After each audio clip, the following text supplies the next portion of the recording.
This is basic civil defense information from the Department of Defense, Office of Civil Defense, Washington. When a nuclear bomb or missile explodes near the ground, great quantities of earth and debris are sucked up into the fireball and carried by the prevailing winds before falling back to earth.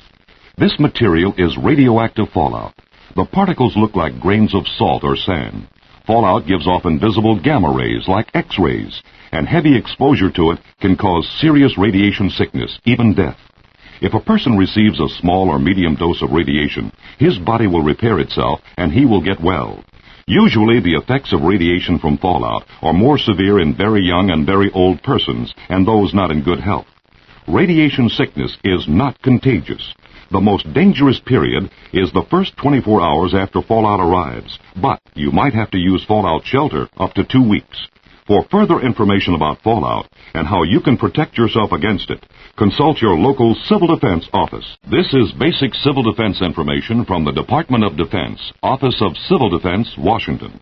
If the United States should be attacked with nuclear weapons, it's almost certain that our networks of warning stations would detect incoming bombers or missiles in time for you to reach shelter or at least take cover. You may receive warning of an attack by radio, television, or through the outdoor warning system in your community. It's important that you learn to recognize the attack warning signal and not confuse it with any other. In most places, the standard attack warning signal is a 3 to 5 minute wavering sound or a series of short blasts on whistles, horns, or other devices. Either of these signals means that an actual enemy attack has been detected, and you should take protective action immediately. Find out from your local Civil Defense office the attack warning system that will be used in your community. This is basic civil defense information from the Department of Defense, Office of Civil Defense, Washington. If you receive warning of an enemy attack, get to the nearest fallout shelter promptly. But if you're caught in the open and there's a brilliant nuclear flash in the distance, take cover immediately.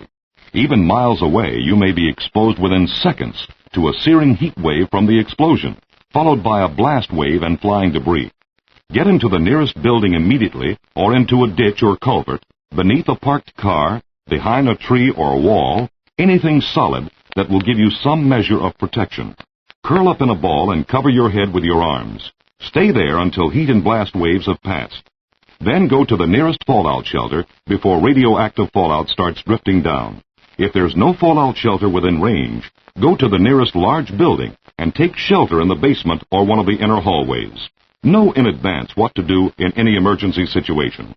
Find out from your local Civil Defense office. This is basic civil defense information from the Department of Defense, Office of Civil Defense, Washington. Wherever you go, whatever you do, it's always wise to keep an eye open for the black and yellow public fallout shelter signs. Each one marks a place that's been thoroughly checked for proper shielding against radioactive fallout, and in many cases already stocked with emergency food rations, water, and basic survival equipment. Knowing where the nearest one is could save you crucial minutes in time of emergency. If your local government has instructed you to go to a specific public shelter in event of nuclear attack, find out exactly where it's located and the best way to reach it promptly. Check on whether there's a shelter in or near your child's school, and if not, find out what other actions would be taken by the school authorities to protect him in emergency. In short, take time now to make a family emergency plan, and then make sure every member of your family knows it. This is basic civil defense information from the Department of Defense, Office of Civil Defense, Washington. If an enemy nuclear attack ever occurs, many areas of the nation would be threatened by radioactive fallout. If there is public shelter nearby, go to it. Or if you have a home shelter, use it, unless your local government has given you other instructions. But if regular shelter isn't available, and you have a house with a below-ground basement or storm cellar, you could still improvise some protection from radioactive fallout. In a basement, choose a corner most below ground and away from windows. Drag in a heavy bench or table to make a roof for your shelter. Cover it with trunks, stacks of firewood, flagstones, books, anything that is thick and heavy. Then wall yourself in on the two open sides with heavy appliances or dressers or chests backed with earth or sand to help absorb radiation. For more information on this and other ways to improvise protection from fallout, check with your local Civil Defense office. This is basic civil defense information from the Department of Defense, Office of Civil Defense, Washington. If a nuclear attack ever occurs, go to a public shelter if one is nearby. Or if you have a home shelter, use it. But if regular shelter isn't available, and even if your home has no basement, you could still improvise some limited fallout protection in a first-floor hall or room, away from outer walls and windows. Use doors off their hinges, furniture and appliances, plus stacks of other shielding material, such as trunks or drawers, filled with sand or earth, to make an enclosure large enough to live in for a short time. Some homes without basements have a crawl space between the first floor and the ground. Select the crawl space area under the center of the house and place shielding material around it. On the floor above, place other shielding material to provide additional protection for the shelter space. For more information on how to improvise fallout protection, check with your local Civil Defense Director. This is basic civil defense information from the Department of Defense, Office of Civil Defense, Washington. There's one easy, sensible thing your family should do to prepare for a possible time of emergency. Set aside a few simple, basic supplies you'll need to take to the public fallout shelter. Supplies to help keep you and your family alive and well in event of enemy attack. For instance, any special medicines or diet foods required by members of the family, insulin, heart tablets, baby food, and other infant supplies, blankets, a battery-powered radio, a flashlight, extra batteries. And if the nearest public shelter hasn't been stocked yet with emergency rations and supplies, you'll need to take as much food and water as you can carry. Emergency supplies are needed for a private home shelter, too. Lay in enough food, canned or packaged and preferably pre-cooked, for 2 weeks, plus enough drinking water in tightly kept containers or jars to give each person at least a quart a day or more. For help in making up a list of needed supplies, consult your local Civil Defense office. This is basic civil defense information from the Department of Defense, Office of Civil Defense, Washington. If our nation ever comes under nuclear attack and you take shelter to protect yourself from radioactive fallout, water is the key emergency supply. Each person will need at least a quart a day, and if there's not enough water stored in your shelter, here are additional places to find it, especially if you plan to use a home shelter where you'll be on your own. Local authorities may instruct you to turn off the main water valve. When you do this, the pipes inside the house will still be full of water. Next, turn on the faucet located at the highest point in your house to let air into the system. Then use water from the faucet located at the lowest point in your house. You can also use water in your hot water heater, in the flush tanks, or water in ice cube trays, milk, soft drinks, canned juices. If necessary, you can even drink water that's been exposed to fallout. However, very young children should be given non-contaminated liquids when available. For more information, consult your local Civil Defense office. This is basic civil defense information from the Department of Defense, Office of Civil Defense, Washington. If there is ever a nuclear emergency, special fire precautions should be taken, particularly if you plan to use a home shelter. Keep out the intense heat rays from a nuclear explosion by closing your doors, windows, and Venetian blinds. If you don't have Venetian blinds, coat windows with whitewash, household cleaning powder, even mud, or cover windows with aluminum foil. Unless authorities advise otherwise, fill buckets and bathtubs with water. Keep a garden hose connected. Fill containers with sand for firefighting. If it's an electrical fire, shut off the electricity first at the main switch, then put out the flame. If it's an oil or grease fire, shut off the supply of whatever is burning. Smother the flame. Don't use water. With a gas fire, shut off the gas supply. Then use water, sand, or earth to put out the fire. Act quickly. To know the danger of fire and what to do about it, consult your local Civil Defense Director. This is basic civil defense information from the Department of Defense, Office of Civil Defense, Washington. Especially in time of emergency, think before you act and follow instructions by responsible authorities. You may receive warning of an attack by outdoor warning systems or by radio or television or even by word of mouth. Unless local officials have instructed you otherwise, go immediately to a public fallout shelter or to your home fallout shelter. Then tune your radio to any local station that is broadcasting and listen for official information. Follow whatever instructions are given. Don't use the telephone to obtain further information and advice about the emergency. Depend on radio, as the government will be broadcasting all the information it has available. The telephone lines will be needed for official calls. Help keep them open. Let me repeat, in time of emergency, for official government information and civil defense instructions, tune your radio to any local station that is broadcasting. Here is basic information and guidance from the Office of Civil Defense, Department of Defense, Washington. In case of nuclear attack against the United States, loss of life would be much less if people are prepared to meet the emergency. You can give yourself and your family a much better chance of survival and recovery if you understand the basic hazards of nuclear attack. When a nuclear bomb or missile explodes, four things happen. First, an intense flash of light. Then, seconds later, the heat wave, followed quickly by a violent blast wave. And finally, if the weapon explodes at or near ground level, there will be radioactive fallout. People who happen to be close to a nuclear explosion, in the area of heavy destruction, probably would be killed or seriously injured by the blast or by the heat of the nuclear fireball. People a few miles away, in the fringe area of the explosion, probably would also be endangered by blast and heat, and by fires that might be started by the explosion. People outside the fringe area would not be affected by the blast, heat, or fire, but tens of millions of people would be threatened with radioactive fallout. The thing to remember is that if you know the hazards of a nuclear attack, you can learn the protective steps to take.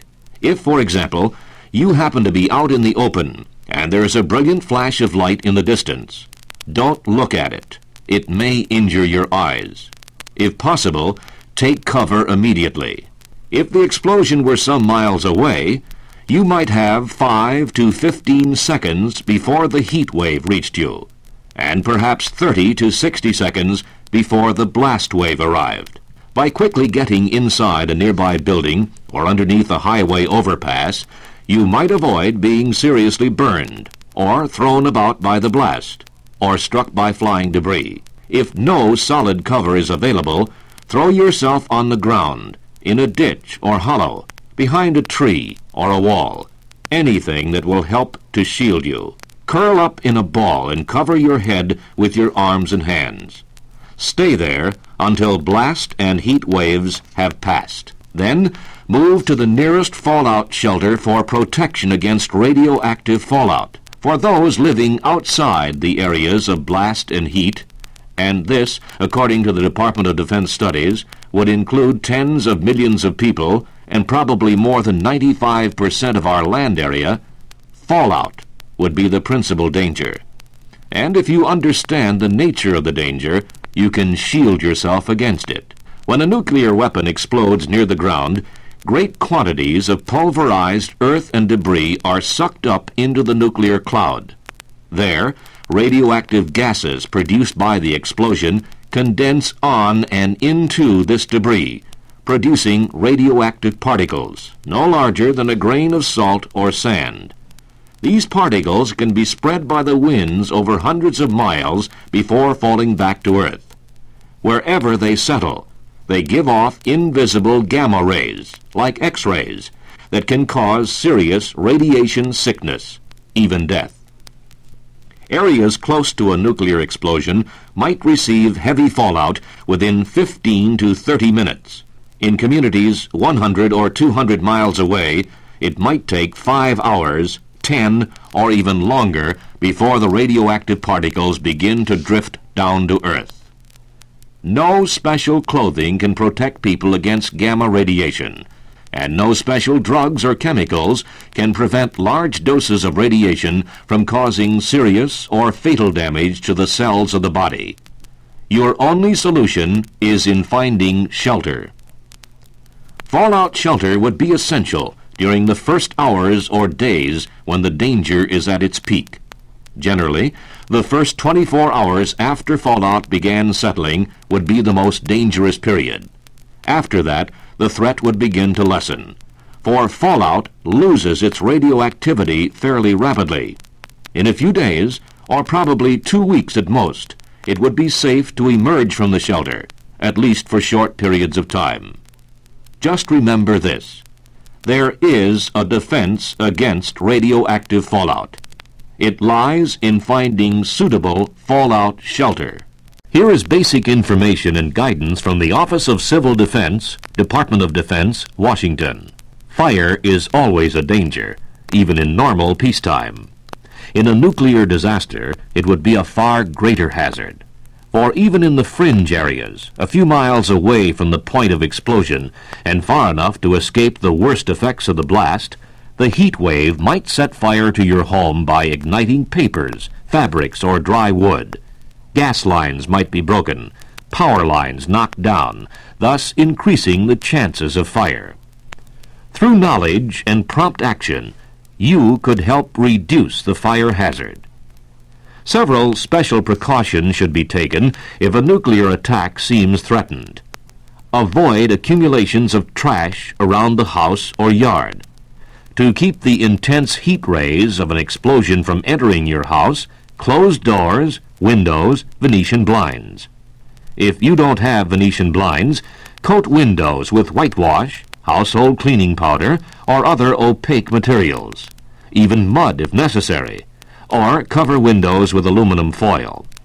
Unless local authorities advise otherwise in time of emergency, fill buckets, sinks, bathtubs, and other containers with water for use in emergency firefighting. Have on hand some basic firefighting tools: a garden hose, a ladder, a fire extinguisher, some buckets of sand. Keep your garden hose connected. Disconnect electric appliances, such as irons. If you go to a home fallout shelter, stay there during the immediate emergency, unless you hear an explosion that breaks windows. If you do, check to make sure nothing in your home is burning, and there are no other fires close to your home that might endanger you. Here are some basic instructions on how to fight home fires. Remember the 3 ways to put out a fire. Take away its fuel, smother it, or cool it with water or firefighting chemicals. Keep in mind that vaporizing liquid-type fire extinguishers can produce dangerous fumes when used in small spaces. Whichever method you use, it will be most effective if you act immediately, before the fire grows larger. If the burning material is removable, take it out of the house. Then put out the flame with water, a fire extinguisher, sand, or earth. If the burning material cannot be removed, put out the flames with water or whatever you can use. A small fire can be smothered with a rug or other heavy material, preferably wet. If it's an electrical fire, be sure to shut off the electricity first at the main switch.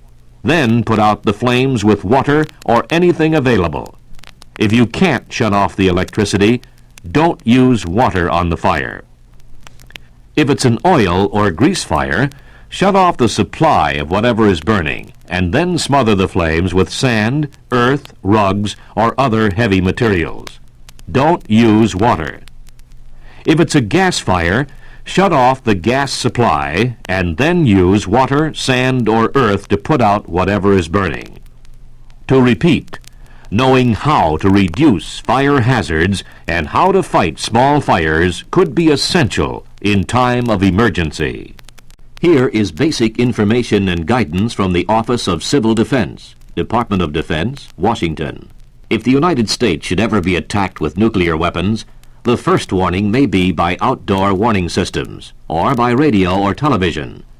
It's important to learn the outdoor warning signal for your community and know exactly what it means.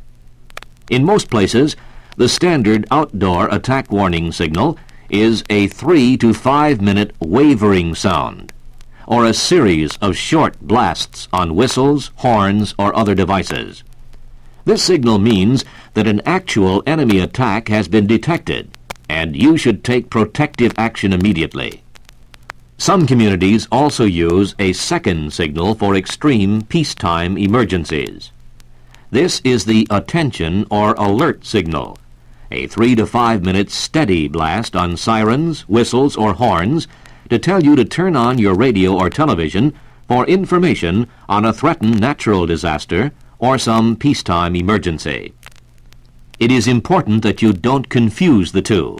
Remember the distinction: a steady blast for a peacetime emergency, and a wavering sound or a series of short blasts on sirens, whistles, or horns for warning of an enemy attack.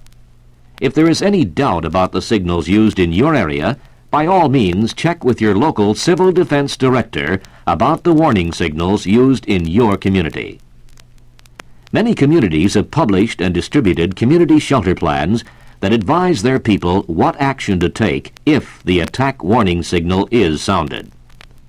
When an attack has been detected and the warning signal has sounded, designated radio stations in the emergency broadcast system will immediately begin bringing you official federal, state, and local government information and civil defense instructions.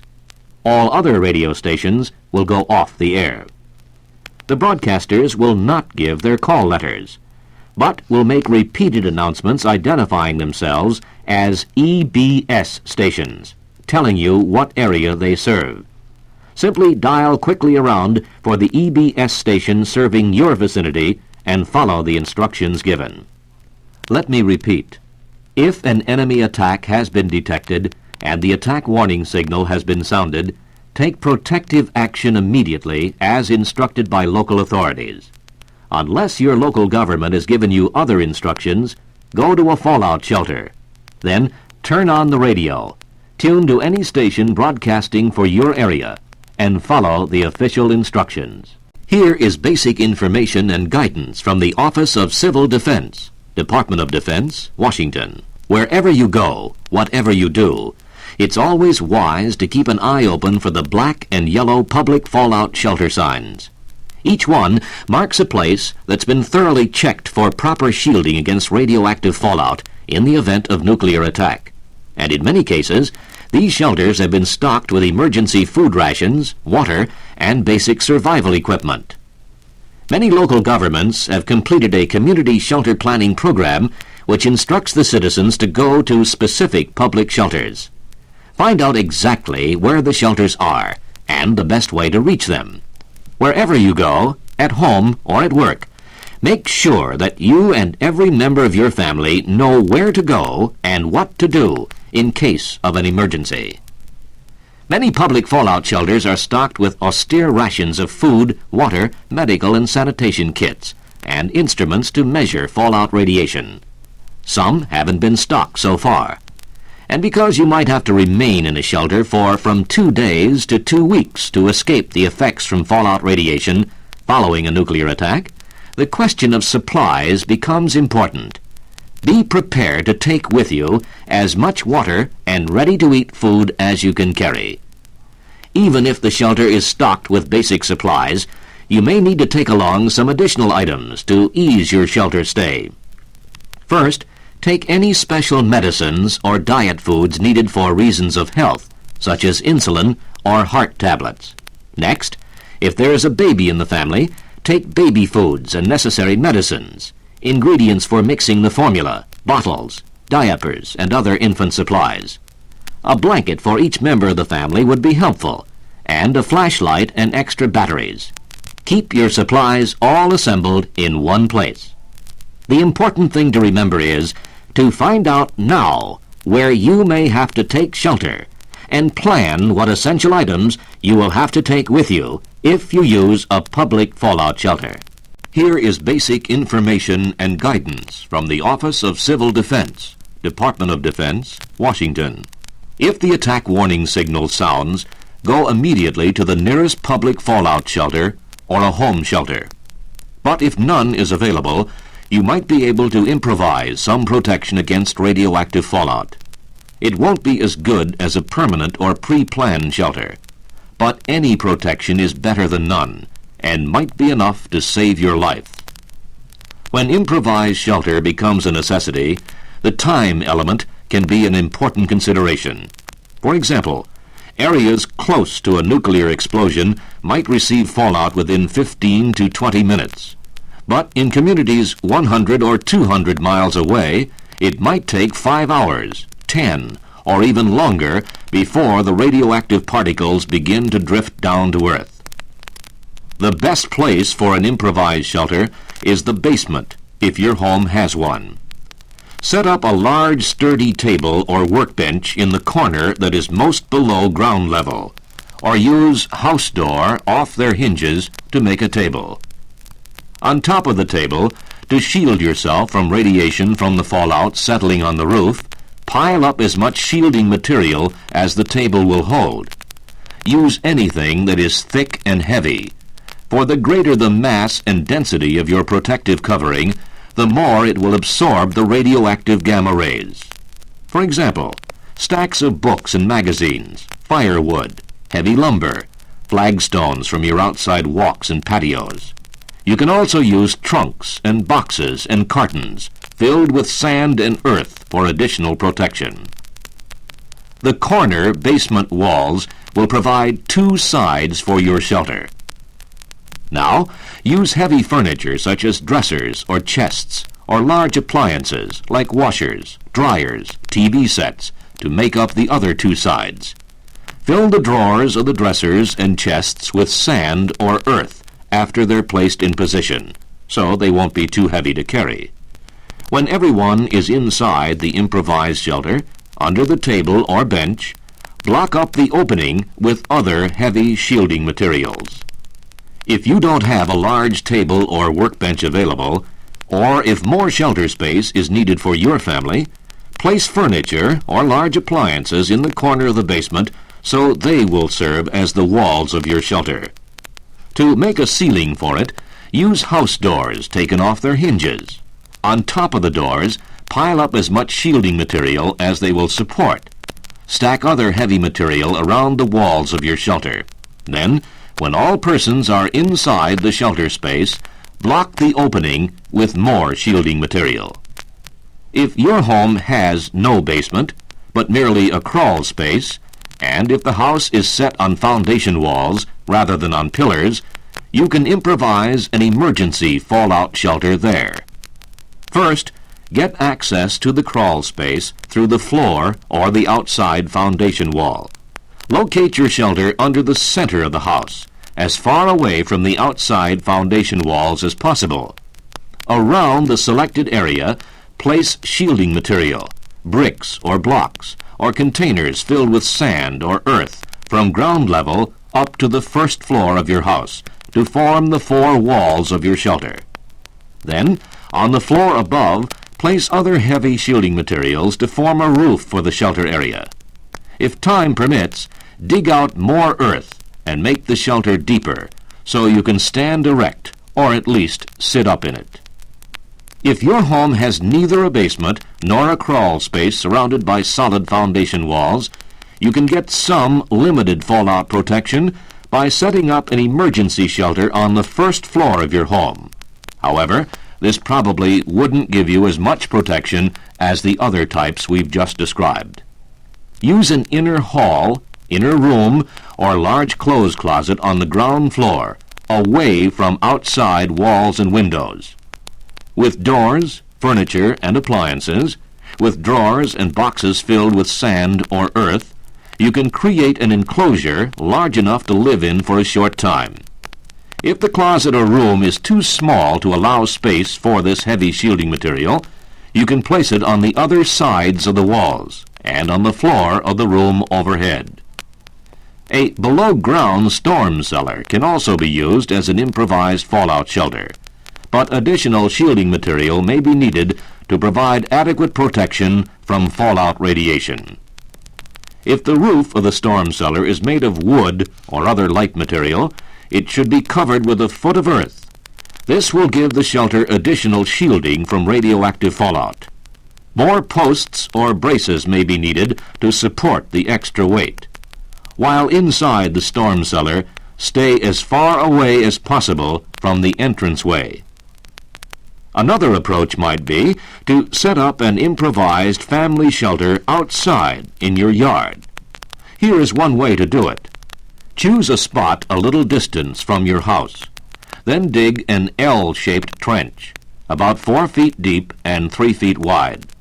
The long side of the L, which will be the shelter area, should be roomy enough to accommodate all family members. The other side of the L can be shorter, since its purpose is to serve as an entranceway, to provide ventilation, and to reduce the amount of radiation getting into the shelter area.